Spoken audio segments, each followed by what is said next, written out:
So, sort of balancing faith with this openness to new ideas has sort of, I think, has become very crucial in today's world. So, can you share your thoughts on navigating this balance while remaining grounded in the Islamic teachings? اچھا، جو میرے favourite questions ہیں آپ نے بڑے late پوچھنے شروع کیے ہیں ایکچولی. مجھے نا یہ بیلنس والا idea it's very intriguing idea کہ دین اور دنیا دونوں کو اکٹھے لے کے چلو. I am sorry I can't agree with this abomination of an idea کہ دین اور دنیا دونوں کو اکٹھے لے کے چلو. What do you think what is دین؟ یہ کیا ایک دن آپ مسجد میں جائیں گے so one day belongs to God and 6 days belong to you، یہ دین ہے کہ باقی 6 دنوں میں آپ جو مرضی کریں؟ No، یہ دین نہیں ہوتا. دین دنیا میں زندگی گزارنے کے طریقے کو کہا جاتا ہے. It is the instructional manual. It's not a theory جس کو آپ نے ہفتے میں ایک آدھا دن ایکسپلور کرنا ہے. زندگی کیسے گزارنی ہے یہ آپ کو دین بتاتا ہے. آپ اس کو بیلنس کریں، ضرور بیلنس کریں، میں اس کے حق میں بالکل ہوں. میں سمجھتا ہوں کہ ایک مسلمان کو فائنینشلی بڑا اسٹرانگ ہونا چاہیے، مینٹلی بڑا اسٹرانگ ہونا چاہیے، اس کا امپیکٹ بنتا ہے. اس کو ایک ٹیک ڈیولپر ہونا چاہیے، اس کو سائنٹسٹ ہونا چاہیے، انٹلیکچولی بڑا ہائی ہونا چاہیے. وہ اس لیے ہونا چاہیے کہ میں اپنے جو ایتھیسٹ دوست ہیں جب میں ان سے ملتا ہوں دین آئی ریئلائز کہ اسلام کتنی بڑی نعمت ہے. کہ توحید پہ اپنے آپ کو کنونس کرنا یا توحید کو مان لینا، یہ is a very higher intellectual position. Because if you remove this تو آپ کے پاس سوائے ایکسیڈنٹس کے کچھ نہیں بچتا.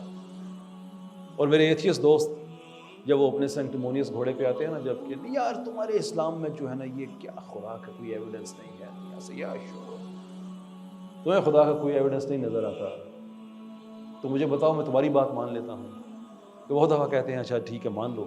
میں کہتا ہوں ٹھیک ہے، اپنے منہ سے ایک دفعہ کہہ دو کہ 14 بلین ایئر سے نیر نا 14 بلین ایئر سے بغیر کسی ڈیوائن گائیڈنس کے، بغیر کسی ریگولیٹری میکنزم کے کائنات خود کو وجود میں لے کے آ جاتی ہے out of know where.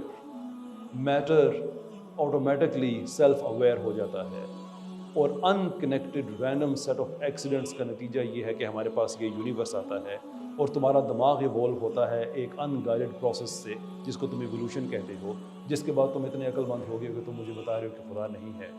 If you want me to believe in all those continuous miracles, at least say it. لیکن کہتے ہوئے انہیں اندازہ ہوتا ہے کہ کتنی ابسرڈ پوزیشن ہے کہ میں یہ کہہ رہا ہوں کہ آپ مسلسل ایکسیڈنٹس کی پروڈکٹ ہیں. So they don't say that.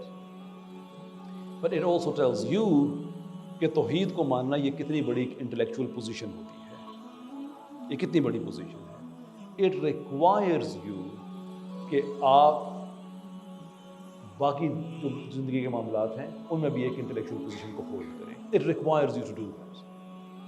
لیکن بیلنس کرنے کا مطلب یہ ہے کہ دو ایسی چیزیں جو بظاہر ایک دوسرے کو کانٹراڈکٹ کر رہی ہیں لیکن ان کا رزلٹ کولیکٹیولی فائدہ مند ہے آپ کے لیے، اسے کہتے ہیں بیلنس کرنا.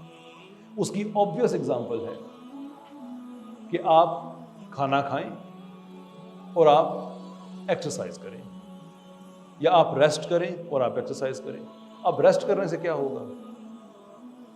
ہیلنگ ہوگی، ریپیئر ہوگا اینڈ سو فورتھ، آپ کے جسم کے لیے اچھا ہے. لیکن جب آپ ایکسرسائز کریں گے تو وہ ریسٹ کے ٹوٹل اپوزٹ ہے. آپ اپنے جسم کو مشکل میں ڈال رہے ہیں. It hurts, it's painful, it's completely opposite of rest. لیکن آپ دونوں کو بیلنس کر رہے ہیں اس لیے کہ دونوں چیزیں آپ کا فائدہ کر رہی ہیں in the end. This is what it means to balance. اگر آپ یہ کہیں کہ میں نے بیلنس کرنا ہے، میرے پاس 2 بجلی کی تاریں ہیں، ایک میں نیگیٹو کرنٹ ہے ایک میں پازیٹیو ہے، تو میں بیلنس کروں گا دونوں کو پکڑ کے کھڑا ہو جاؤں گا. Yeah, that looks like balance, but it's going to kill you. وہ بیلنس نہیں ہے. It necessitates کہ 2 opposing چیزیں جو collectively آپ کا فائدہ کر رہی ہیں، یا create a balance between them, that's fine. یہی آپ سے ریلیجن کہتا ہے. اسپورٹس میں حصہ لو، ٹیکنالوجی میں حصہ لو. جس ریلیجن کی تقریباً جو ہماری مقدس کتاب ہے قرآن، جس کی تقریباً 800 آیات آپ کو انکریج کرتی ہوں سائنٹیفک انڈیورز میں انگیج کرنے سے، آپ کو انکریج کرتی ہوں کہ آپ تھنک کریں، سوچیں، کائنات کے اسرار و رموز ہیں تک پہنچیں، مظاہر کو آپ ایکسپلور کریں. وہ آپ سے کیا یہ ریکوائر کرے گی کہ بیٹھ کے اللہ اللہ کرتے رہا کرو ایک جگہ، بس نماز روزہ کرو اور بس بات ختم ہو. وہ انٹری پوائنٹ ہے، اینڈ پوائنٹ نہیں ہے. نماز پہ کہانی کبھی بھی ختم نہیں ہوتی، وہاں سے تو سٹارٹ ہوتی ہے. اس کے بعد آپ نے دنیا کو بتانا ہے کہ what you are meant to achieve.